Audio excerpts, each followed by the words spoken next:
Oh yay, oh yay.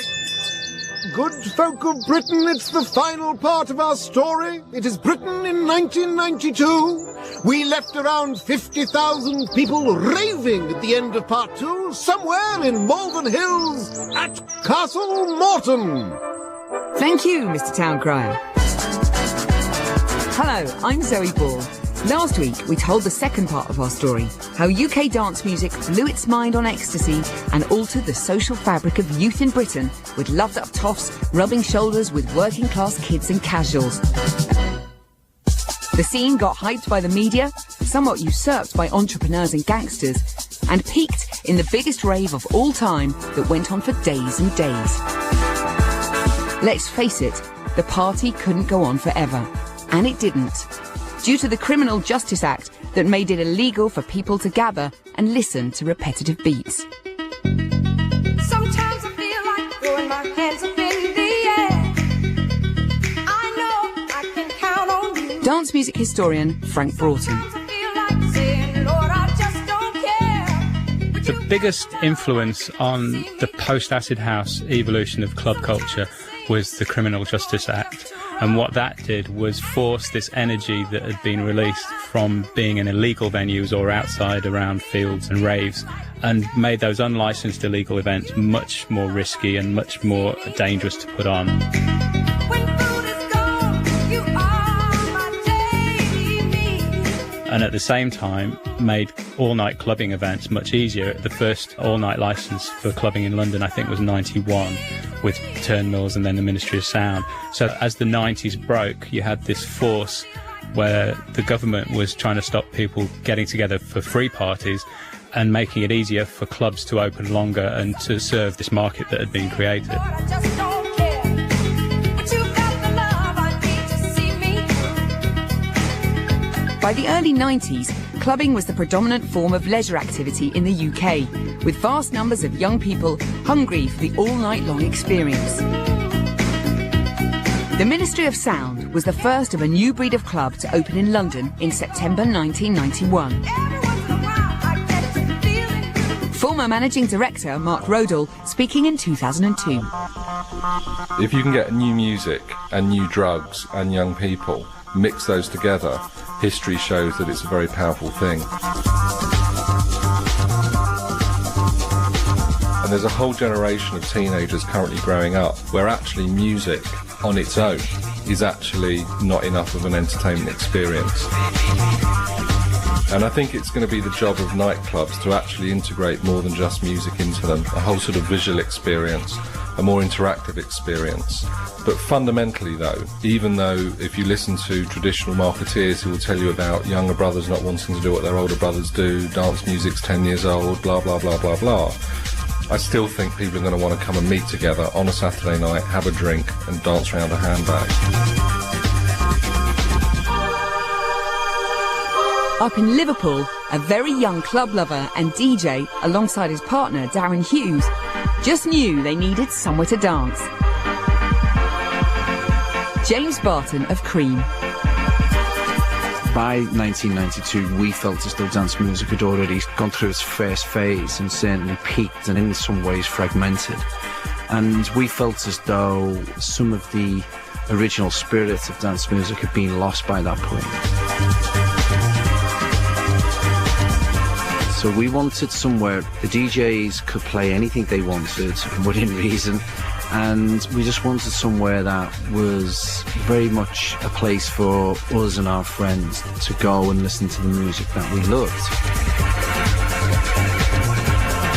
In a very short period of time, Liverpool's best kept secret became really well known, and we were turning away hundreds of people on a regular basis. If there was ever a case for in the right place at the right time with the right thing, I think Cream was definitely it. The fact that me and Darren at that time were 21 or 22, and we were still quite young and actually had little or no business skills, but I was DJing and Darren was jumping around the dance floor like a lunatic. I think that really connected with the people. I think we really allowed ourselves to sort of run a club the way we felt as though as clubbers we would like to see it run. The club owed a lot to the legendary Hacienda that had been set up some 10 years before. DJ Graham Park. The difference between your Gatecrashers Ministries, Creams, etc. and Hacienda was they were run properly and have become huge brands.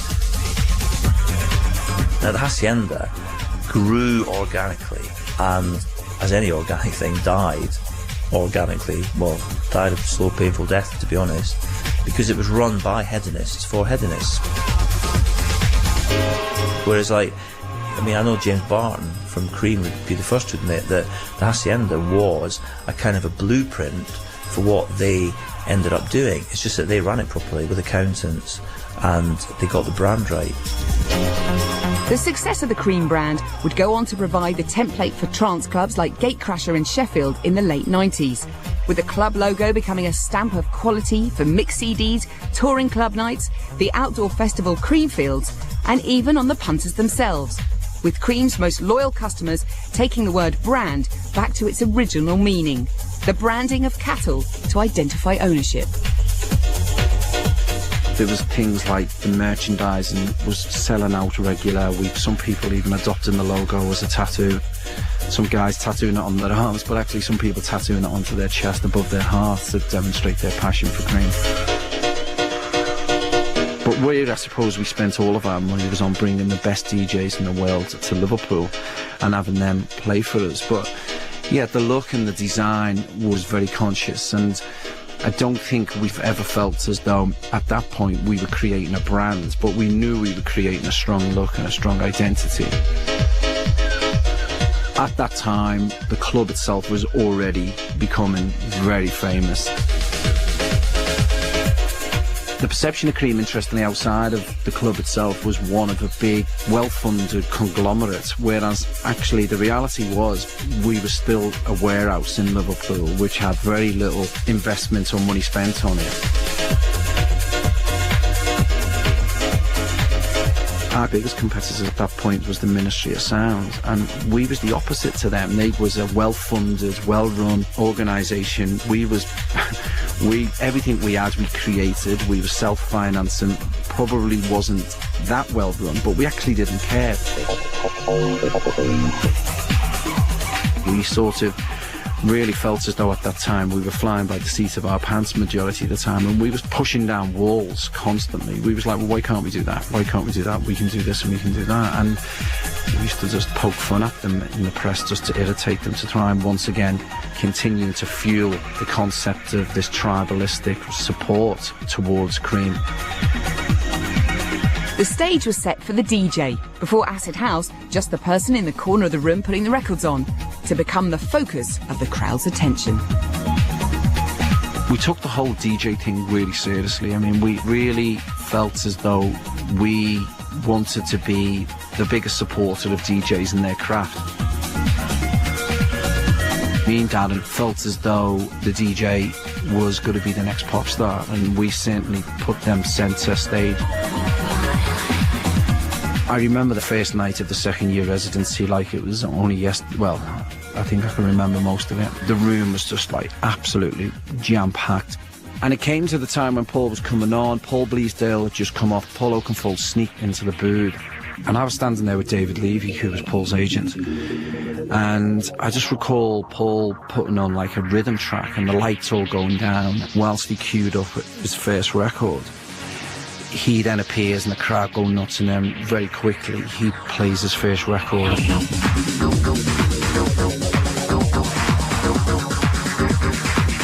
And then suddenly all the lights came back on, and the reaction in the crowd was just unbelievable. And I remember saying to David Levy, I said, now we can say we're the best club in the world.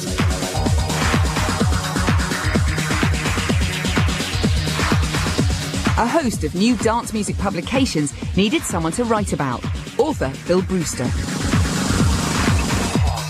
Mixmag was instrumental in creating DJ stars because it needed them to fill its covers every week.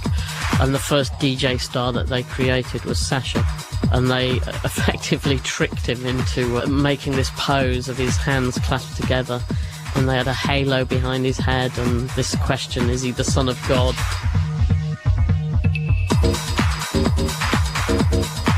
the superstar DJ was born, and with it came the kind of hysterical groupies that the Beatles and Rolling Stones had attracted.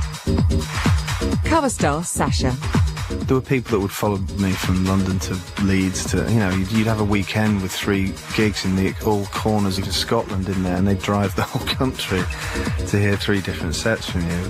When the message boards first started happening, I'd look at them and they really started to creep me out. It seems like they have my phone tapped sometimes, you know, they seem to know everything about the records I'm playing, even with things that I've just literally got an exclusive of, and they seem to know. Yeah, it's really odd, but people get obsessed with it. Positive education always corrects error. The dance music scene in the UK, or more specifically the house music scene, was beginning to split into specialist strains by this point. The 4/4 house beat was splintering into a galaxy of subgenres, and even sub-subgenres, to cater for the huge range of tastes within this enormous new market. There was the minimal funk of techno, more of which in a moment. There was tech house, tribal house, vocal house, garage, deep house. But the predominant sound to emerge in UK clubland in the early 90s was progressive house. The sound is perhaps embodied best by Sasha, previously of the Hacienda and Shelley's Laserdome in Stoke-on-Trent, and soon to be of Mansfield's prog house temple, Renaissance. That was when the progressive house sounds started to come together, and it was just when the Renaissance thing was about to start as well, when I actually found a sound that felt like it was my sound, and it was something that was concrete, because it was just all these records had a similar idea to them, a bit more energy than house music, and samples and breakbeats over the top of a 4/4 kick. All those Gorilla records and those early Left Field and Underworld records, they all had an energy and a sound to it. I felt like it was very much a London sound. Author Simon Reynolds. I think progressive house was a sort of anti-rave reaction. You know, rave had got cheesy and mainstream, and people wanted to take it back to a more subtle sound. Yeah, still a sound that was going to be appealing to people on ecstasy and on various drugs. So it was much slower than rave, and it had more space in the sound. There was a dub influence that you got with people like Left Field. Yeah, a lot of the basic sounds in it were designed to send a tingle up the skin of someone who was on E. And it was almost like by that point, producers had developed a kind of science of sound in terms of triggering the ecstasy rush, really pleasuring the body of someone who's on MDMA.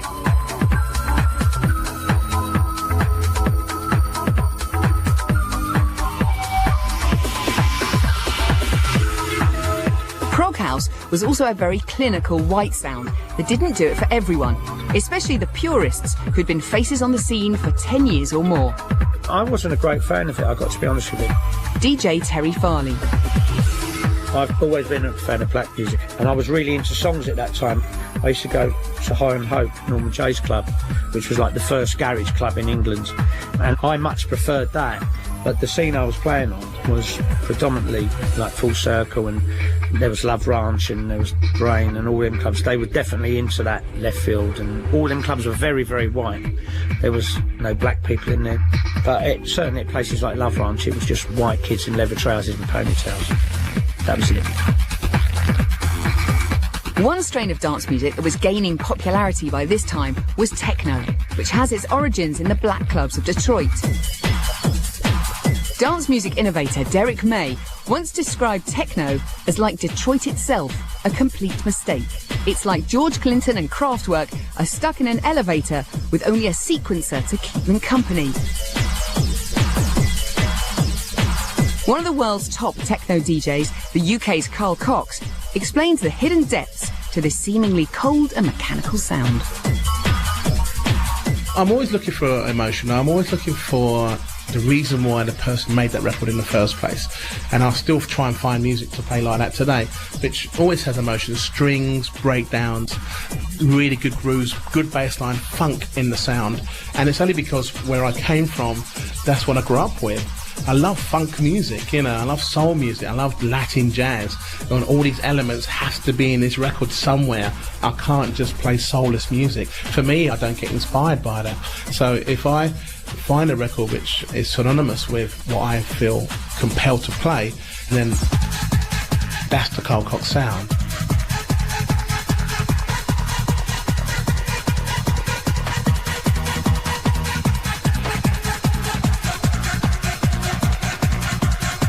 While progressive house became more polished, precise and publicised, something altogether more gritty and unkempt was happening at Heaven in Charing Cross in a club called Rage. DJ Fabio with his DJ partner Groove Rider were brought on board to play house, but it didn't turn out that way. For me at the time, house got too pure. It got too pure. It got too clean. It got too produced.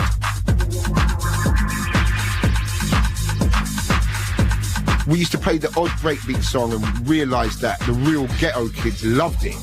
Whenever they used to hear, instead of the 4 to the floor of house, the breaks take on a life of their own in a bizarre sort of way. That's why I like breaks so much.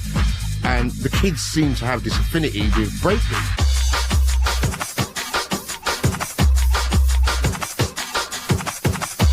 So we started to play more and more breakbeat, and then every time we played breakbeat, they used to shout jungle from the dance floor. There used to be this crew of people from South London that used to shout jungle, jungle.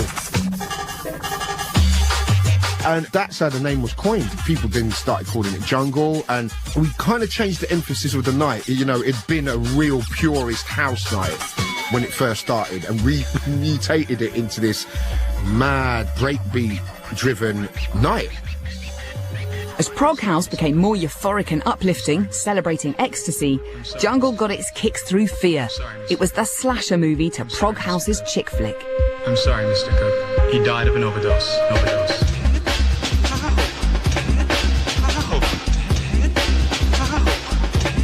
sorry, Mrs. Rose. You had songs like Mr. Kirk, Your Son Is Dead, which was about a guy dying on the dance floor of ecstasy, and which is the most grim. You know, I never used to like that tune, I've got to be honest, but when they used to play it and they used to say, Mr. Kirk, your son is dead, people used to go crazy. And it was this dark, oppressive, kinetic energy. As someone said to me, it sounds like a Datsun rolling down a hill backwards. That's what his description of the music I was playing. A real house guy said that to me once. I was like, good. One night, a hip-hop fanatic, a b-boy from Wolverhampton called Goldie, came along to the club and was blown away and inspired. It was just the power of the place. I think it was just this mix, if it cross slice of the whole of London Underground that used to go there. And it was anti-VIP area. It wasn't really anything to do with what the super clubs are today in that sense. It was a really underground club, and it was phenomenal, really. Goldie's entrance was key for the development of jungle. My part to play in that was that it was a little... It lacked a few of the beats, I think, that I wanted to hear. And that's where I tried to bring down that rave side of it, I think. Or just to try and add to it, I think was more the word.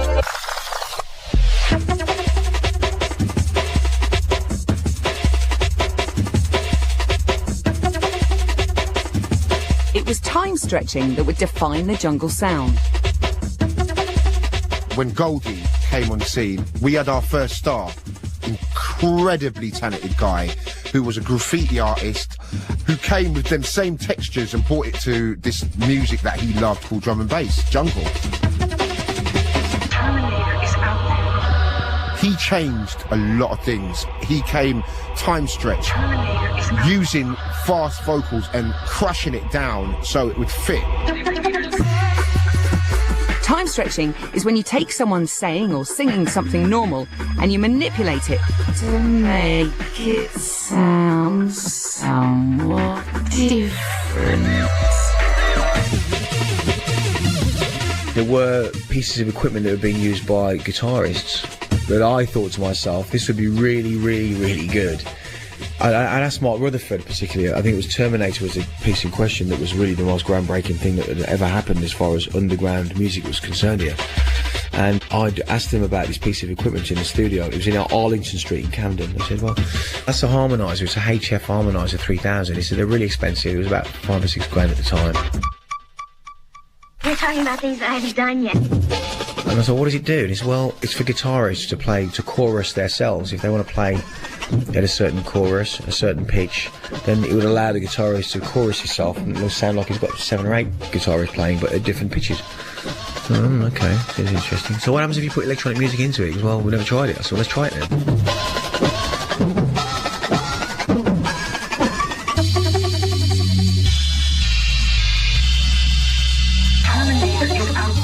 Unconnected with the whole rage scene, a classically trained pianist, Danny Williams, also known as LTJ Bookham, was messing with breakbeats in a different way. People often ask me, actually, did I deliberately make something that was quite angry and mad, musical, if you like, and I don't really think there was an intention for me to do that. I just went in the studio and made exactly what I like to make. Tracks consisted of maybe 4 tracks in one back in the early drum and bass days. You had like a track that started with lovely strings and then went into a mad ragga section and then would come out onto a mad techno kind of vibe and then would have some hip-hop maybe involved in it, but it was all kind of in one track.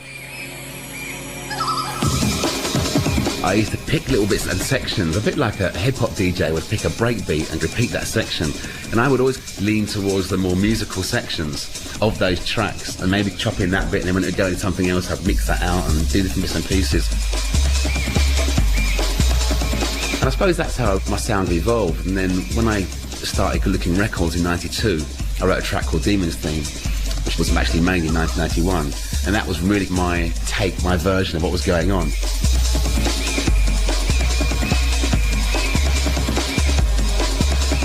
Author Simon Reynolds. The challenge of jungle was how to make the most complicated, crazy rhythms still have a groove to them. And another aspect of jungle was this whole Jamaican influence that came through with the slow bass lines that were running at half the speed of the breakbeat. The breakbeats would be not only chopped up but really, really fast. And then at half their speed would be the bass lines running. It made the music kind of 2-lane music. If you wanted to go crazy, you could dance to these really fast breakbeats and throw all kinds of mad shapes to them. But most people would just groove to the reggae tempo bass line.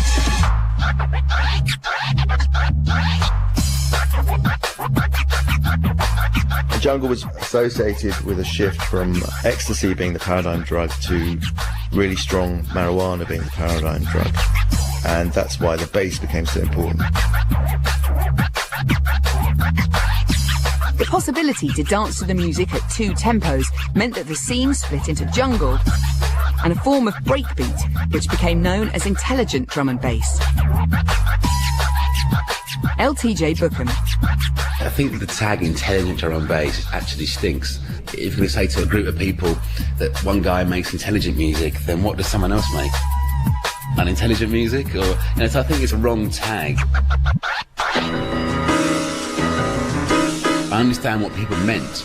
Maybe it's the structure of the music, maybe it's the fact that certain chords and sounds actually go together musically and that kind of stuff. We are a part of the loud minority, and as such we are a part of those concerned with change.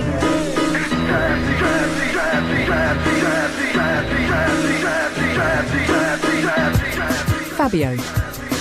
People don't give jungle the credit that it deserves. I think it's British music that has been overlooked to a degree, and I think it's one of those things in years and years and years' time people look back and see how important jungle was to British music. Another significant event in the UK's dance music history was when M People won 1994's Mercury Music Prize. Well, I think the influence came from Northern Soul and Motown. Motown was a really big influence on me. Mike Pickering formed the group in the early 1990s.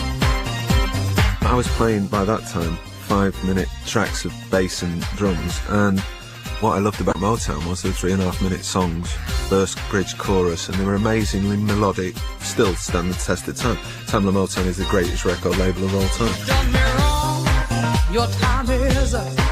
You took a sip from the devil's cup. You broke my... People can take my songs and remix them, but the heart of any hit record is a great song. And you can do anything you like with that song. You can remix it, you can do it in a drum and bass or jazz or da-di-da-di-da. The core of that song is when you strip it down, maybe play out the piano or an acoustic guitar. It's a great song, and if it's a great song, it'll work.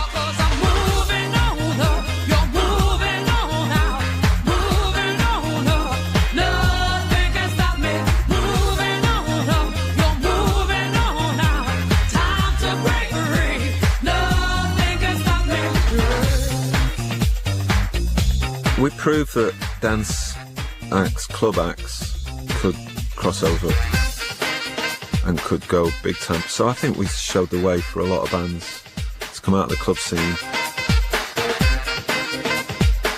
Simon Reynolds. I think one of the economic factors behind the rise of album house or bands with actual long-term careers is that it's much harder to make money off singles. And if you really want to make money in the music industry, you have to have successful albums.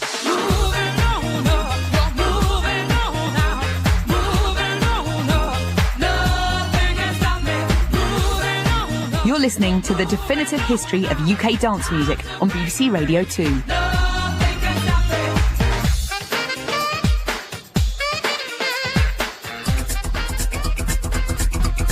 Underworld, or one of the first album acts to emerge from the dance music scene in the mid-90s, signifying the scene beginning to mature.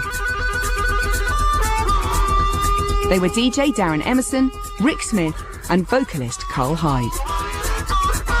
I'd come up through the late 60s really listening to Motown, funk, black music that became rock music, I suppose, Sly and the Family Stone and Funkadelic, Parliament, and Ike and Tina Turner.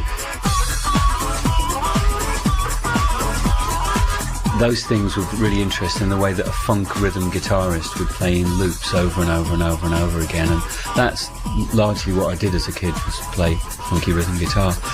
So years later, when the acid house explosion happened and we were listening to it on pirate radio, we made this connection back to the day listening to Tangerine Dream and Kraftwerk and Neu, and it was like, this is the music that we loved as kids. And Hawkwind, particularly Hawkwind, this trancey sound they had.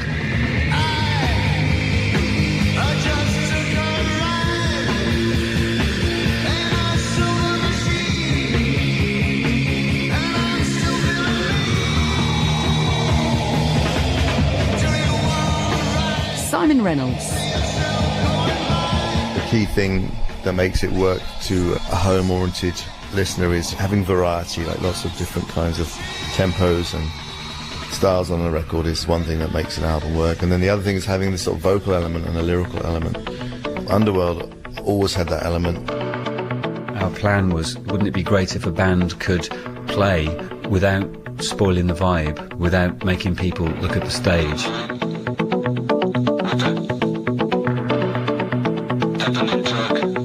Just play in darkness, which is what we did, and oddly the success of that was that nobody knew we played, and we went, well, then it's been a success, hasn't it?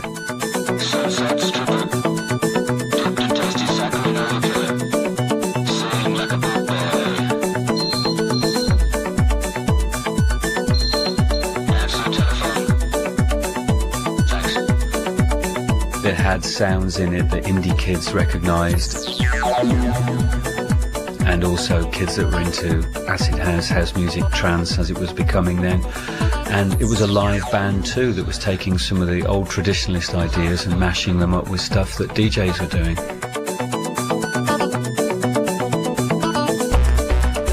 Prior to Underworld, dance acts had been anonymous, choosing to hide behind aliases, but that was to change. Simon Reynolds. They were well placed to play well in the music press, and they could be interviewed and profiled because they had interesting characters in the band, and it wasn't just a guy who was an engineer producer and only knew how to talk about equipment. They could actually talk about other stuff that made for a good interview to people who weren't interested in technology.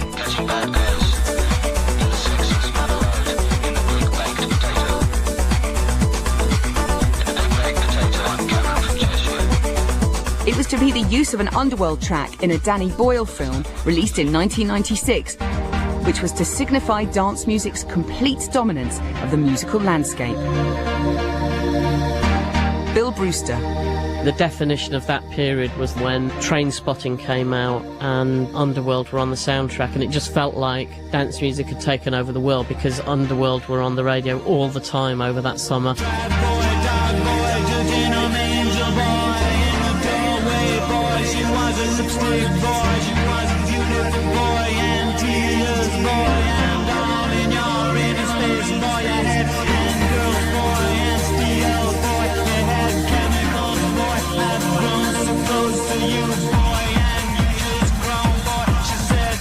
It had become a drinking anthem, and it was actually me asking for help because I had a drink problem.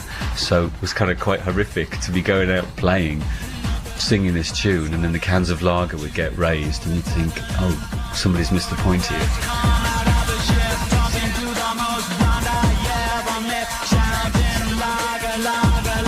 The success of Born Slippy, or Born Slippy Nux to give it its full name, was something of a double-edged sword for the band.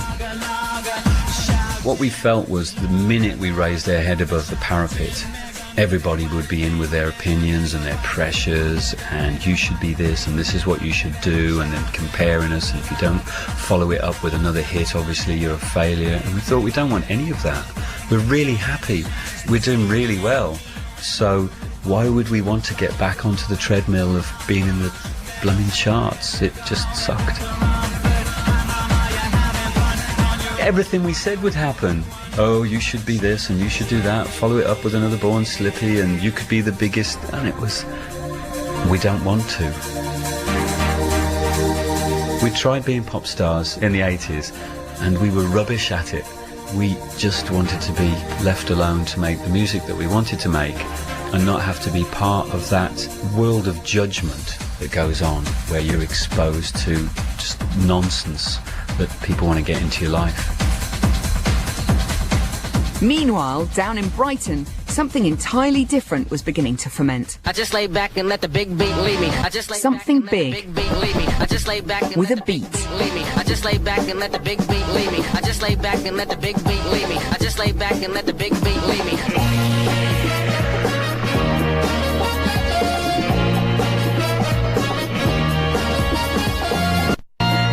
Simon Reynolds. Big Beat is really like the continuation of this uniquely British thing, which is where hip-hop and house music are combined in a way that couldn't actually happen in America for various profound cultural divides in that country.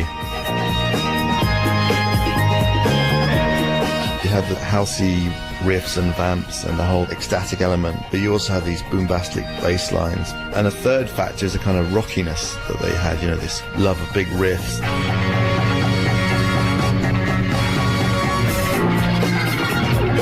And a feeling that seems to remind you of the 60s in some ways, when people actually talked about the big beat, or beat music was a phrase that people used to talk about, groups like the Beatles and the Stones and the Kinks. But one of the things that was also cool about Big Beat was that at a time when dance music was getting very sophisticated and very oriented around albums and concept albums and people going up their arse a bit with technical sophistication, Big Beat was very unashamed, big hooks and very instant, and to be about fun, about getting messy on the dance floor.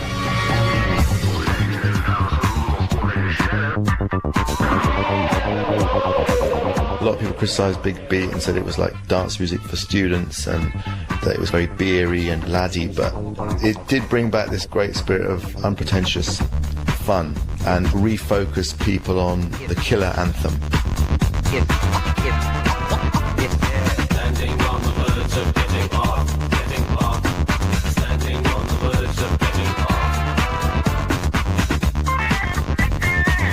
Damien Harris owns Skint Records, the archetypal big beat label. The overall scene had got very overproduced, quite pompous really.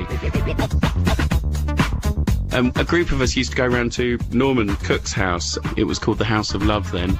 And we used to stay up all night, and the decks were there, and we would sort of play quite an eclectic mix of stuff because there wasn't a dance floor. It was just about having a good time and pulling out those records that people didn't expect.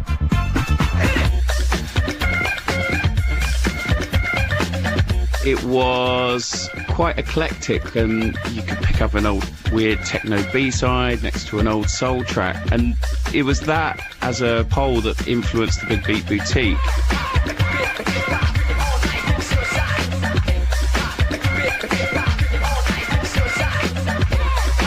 The Big Beat Boutique embodied the sound.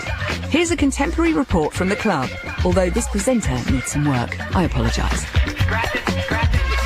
This is Fatboy Slim for the BBC. You're at the Big Beat Boutique. I'm one of the resident DJs. Underground, overground, wobbling free, that's what we are. The policy is anything goes as long as the speaker blows. So there's obviously a policy which is pleasing the crowd. And I've always said that playing here is like DJing in the middle of a riot. There's been times, especially like with the whole kind of Big Beat explosion, where we'll get bored one week and we'll just play a load of house records. Yeah, just to not do the done thing.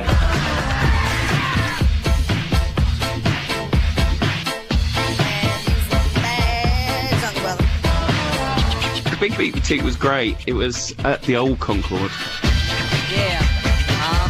It was a quite cheesy venue. They sold fish and chips during the day, and then they would push the chairs back and have a party. You could sort of imagine a 70s wedding there. Like how? Like that. Dancing on the dance floor. Girl, it's you that I adore. Step on stage, you scream for more. Africa got rhymes galore. Yeah.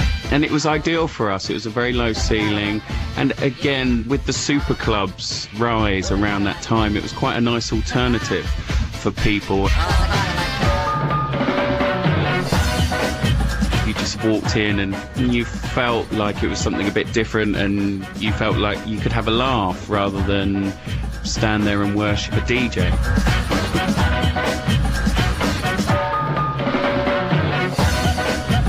One of the things about all the Big Beat records, they did have a sense of fun. They did have the sort of dynamic nature of, we're not trying to educate you here. They're big and stupid. Yeah. But they're incredibly clever at the same time. Check this out. I think you have to look at the social and political state of the country around that time, mid-90s. There was the whole New Labour, which at the time felt great and felt positive after so long of Conservatives. There was really good bands, and Oasis were actually very, very important at that time. Oasis were making great records. We used to play quite a lot of Oasis records, and they had that hedonistic but very positive, quite charged element to their music. Right about now, the funk soul brother. And it feels very funny looking back from a slightly historical point of view, but you have to say that it was all part of it. Whereas the Thatcher years inspired more political and reflective music, I think late 90s it was like, right, let's have a party. Right about now, the funk soul brother. Check it out now, the funk soul brother. Right about now, the funk soul brother. Check it out now, the funk soul brother. Also drawing on a hip-hop influence and a sound that grew alongside Big Beat in Brighton was that heralded by DJ producer Adam Freeland, one of the world's best new school breaks DJs. There's so many different routes, so many different influences. For me, it's all about snare drums. I'm a sucker for a snare drum, and that's really what it boils down. You can call it breakbeat, you can call it electro, you can call it whatever, but what I always liked house music, but all night long, just the straight kick drums in my head in. And as soon as I could like work a snare to break up that groove and just gives it a much more of a funk, I totally resonated with that. Yeah. do you have any drums in the house? It was a struggle at first because it wasn't for what it was considered a backroom sound, and I was on a mission to say, no, this is a big room, big club sound, and I just went out and proved that you could play these tracks to big rooms and rock it. Still my mission, really. We have the technology. We have the technology. I was inspired by the stuff that was coming out of the west coast of America, from San Francisco and Los Angeles, and then some from Florida as well. Artists like Bass Bin Twins and Ubazone, and there was Bass X Records and City of Angels Records and Hard Kiss guys from San Francisco. So it was mostly the west coast stuff that inspired what I was doing, and at the time no one had really picked up on that.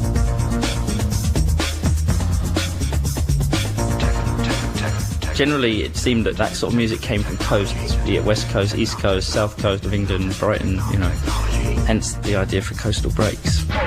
Technology. I think the coast probably just attracts a more laid-back attitude. Stuff with a broken beat is definitely less uptight than stuff with a straight 4/4. Heading toward the late 90s, another hybrid genre was beginning to emerge.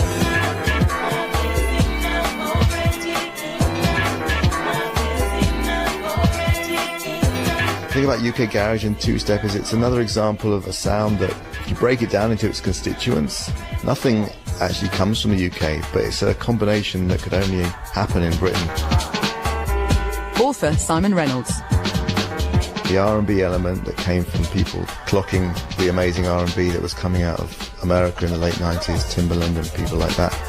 But they were also drawing on their Jamaican backgrounds and the whole sound system tradition, so there's this rolling bass lines in there and the MC thing, the rewinds.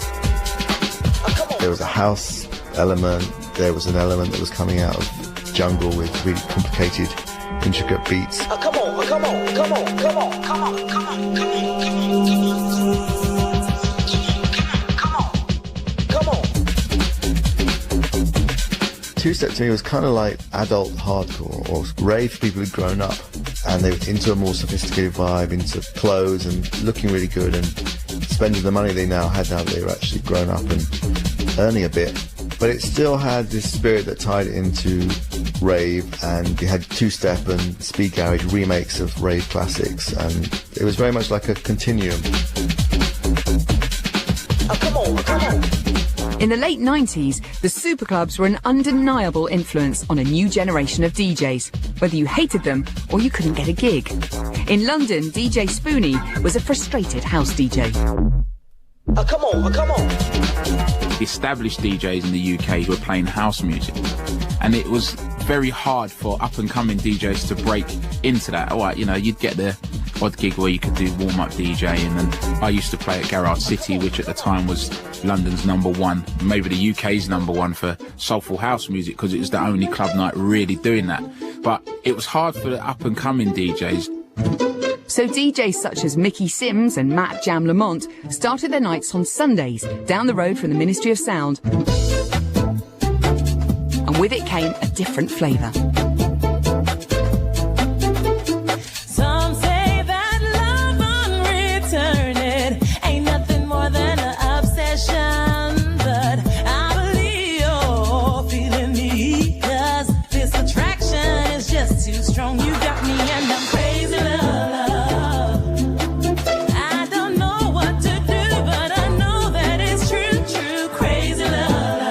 I think these guys just started doing their own parties, couldn't really get to do the other gigs. South of the River, Elephant and Castle, Oak End Road, Frog and Nightgown was one that people would talk about, the Arches, and it was kind of just born out of the music, the B-sides, the dubbier, they're a little bit chunkier, they played a little bit faster, not as laid back, and it just had a little bit more oomph to it, a little bit more attitude, a little bit more bite to it, and really that was the backbone of UK Garage. That's how it started.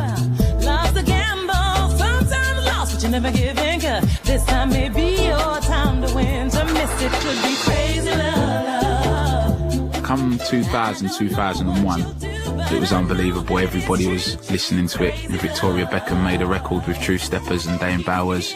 Emma Bunton had big garage record. Everybody was out. You go to Coliseum, the Spice Girls would be in there. Ian Wright, Les Ferdinand, Jamie Redknapp, Rio Ferdinand. And that was just the English guys. I mean, if any of the American acts came over, what's this club night I'm hearing about? You know, so Wesley Snipes and Puff Daddy, they were all in there because it was the place to be. Whatever you was into, you had to go there. Hot air, so hot it hurts. By 2002, the death knell had sounded for the Super Club. Cream closed and Gatecrasher followed, forced by falling numbers to go monthly. Between 2002 and 2004, dance music magazines Music, Ministry and Jockey Slut closed, and Mixmag lost a third of its readers. I was like, good gracious, ass bodacious, flirtatious. Guitars started outselling decks again, and hip-hop was beating electronica at its own game on the dance floor, with acts like NERD and Nelly selling floor fillers.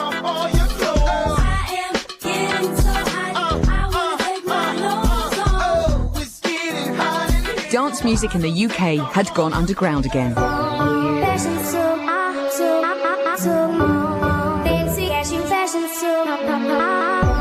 In Programme 2, we explored the electronic music scene in Sheffield in the early 90s. Over the past couple of years, Sheffield has reasserted itself as the epicentre of a new strain of dance music, bassline. Bassline's 21st century house music. Sitting here at home, thinking about you all alone. Producer T2 explains. It's still house music. If you hear the rhythm, it's house music. Grime comes from garage. Garage comes from house. So to a certain extent, it's like a third or fourth cousin.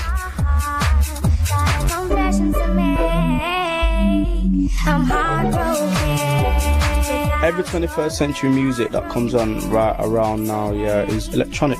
So just because there's electronic sounding instruments in the song and that, don't mean that the music's brothers and sisters, you know what I mean?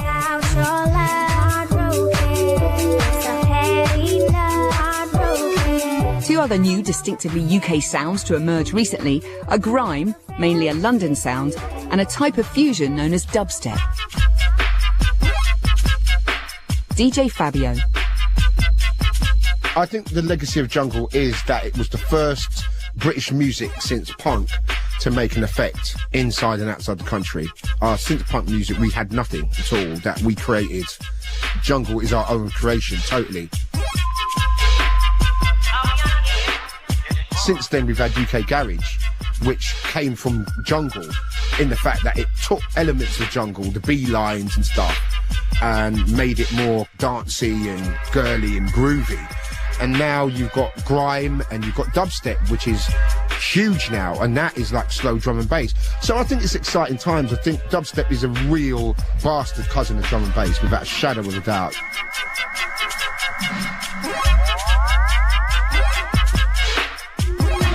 Frank Broughton. Well, I think now there's a bit of a backlash against the whole superstar thing and against DJs who are 50 years old playing records for 20 years old. And there's this fantastic blossoming of illegal clubs again. I mean, certainly in London, in East London, there's a lot of really dodgy things happening where people just are so interested in music and very eclectic tastes they have too.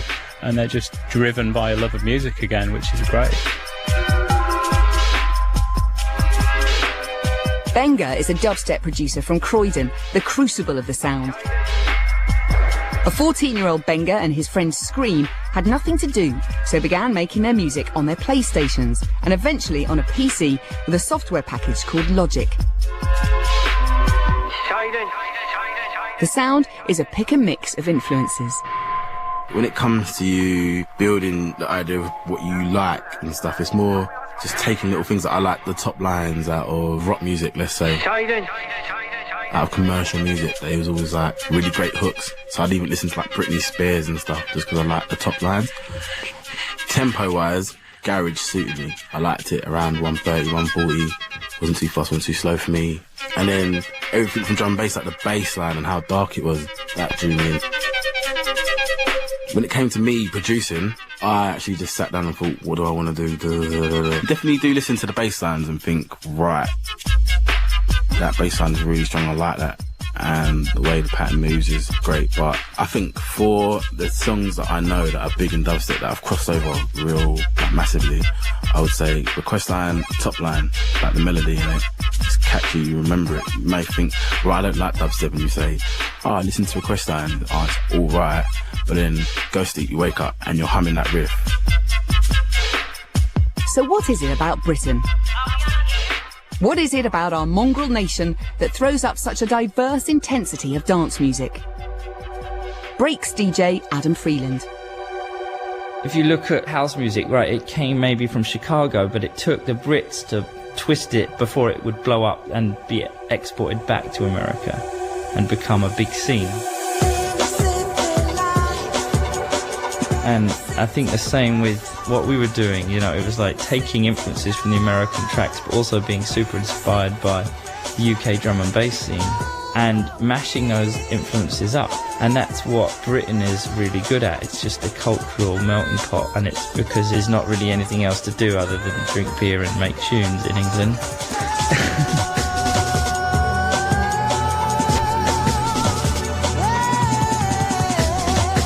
It's an amazing little climate of super densely populated people really into their music. Britain has always been culturally at the forefront of the world, and I think electronic music is a really good window to that because it's really represented so many different influences, and it's just a melting pot, and it's really been the technology that has fueled that melting pot to produce all these different scenes and subgenres that all cross-pollinate each other and ultimately come out with something totally different.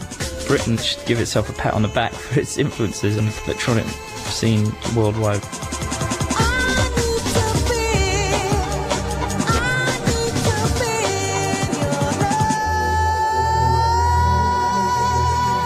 Goldie.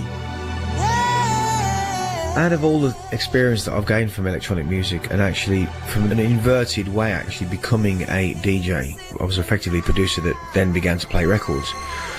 From an arrangement perspective, from my point of view, I think the one thing that we can't forget, which is really fundamental to the survival of this scene, is to be prismatic and to have an open mind, because I think essentially when people in a club elevate you and effectively pay money to go and see you, we are in essence playing other people's music. And I think a lot of people become very egotistical with that, and I find that I fought for my character via graffiti the hard way round. And from a b-boy point of view, from graffiti, from painting, from breaking. Before I was even known in the London scene, I was known for just being an artist. Goldie's the guy for Graffiti Riot from years ago. So I feel blessed in that fact, but I also just want to point out that we do essentially play other people's music, and those people are no different than when I began my journey. And I think the one good thing that we have to grasp with British people is that don't wish too hard because it might come true, because we're that collectively that spirited as people. What about the DJs themselves? Do they deserve their exalted status as high priests of the dance? Bill Brewster. I think the value of DJs is as filters for culture, in particular music. So what they do is they listen through to the 250 new records that came out this week and picked out the 5 good ones, so you don't have to listen to all of that crap when you go out on a Friday or a Saturday. And that's why people want to buy compilations by particular DJs, because they know they've spent hours listening to lots of bad records in order to put the few good records on that CD. Carl Cox certainly feels privileged. Got to a point where I was asked to do Bernie's Love Parade, and here I am now performing in front of 1.8 million people. I mean, this is just phenomenal. Most rock bands, major rock bands, don't even get to play in front of that many people. I now know what I am about, and I also know what my life is about. It's about me entertaining people who want to hear the music that I'm playing. So the big question, and the one that has been asked since dance music began, is it dead? Radio 1's Dave Pearce. Years and years ago, when I was on BBC Local Radio in, I suppose, the mid to late 80s, when people going, oh, the dance music bubble's going to burst. Well, hey, here we are in 2008, still going on. I've already played 4 festivals this year. I'm in Ibiza and records are still selling. I think dance music continues to move on. It doesn't necessarily need the massive daytime exposure that it had in the mid-90s, because it's still there. There's still over 1.5 million people go out clubbing every weekend. Sasha. It's nothing like it was. It isn't, but it doesn't mean it's crap. It's just different, you know, and the music's different. I feel this last couple of years has been amazing for music. But it's not the same as it was in 88, and 90 wasn't the same as 88, and 94 wasn't the same as 90. It's phases and evolutions and changes in fashions and sounds. I mean, who would have predicted we'd be listening to drum and bass records at 160 BPM? I mean, I really didn't see that one coming. Mike Pickering. Club music has always been looked down on by people in rock. For the first time now, I don't think it is. But, you know, from burning all the disco records in Chicago in the early 80s through, I remember even as a kid loving Tamla Motown and people who were into Led Zeppelin and everything thinking it was really trash, throwaway. You Should Have Been Here Last Week is a cry that's been heard up and down this country since dance music began. Terry Farley remembers one particular night very early on in Acid House's history. There was a girl who I knew from Rockley, and I went there in January, and I know it had been on in late December, and I was going, the first night I said, this is absolutely brilliant, and she just looked at me and said, well, it's not as good as it used to be. This was January in 88, and she meant it. This was the thing, you know, she meant it. And there we are, the end of our story. Not definitive, but how could it be? The UK's dance music history is a rich tapestry of colours, tones, tribes, hybrids, rivalries and passions. Much like our country.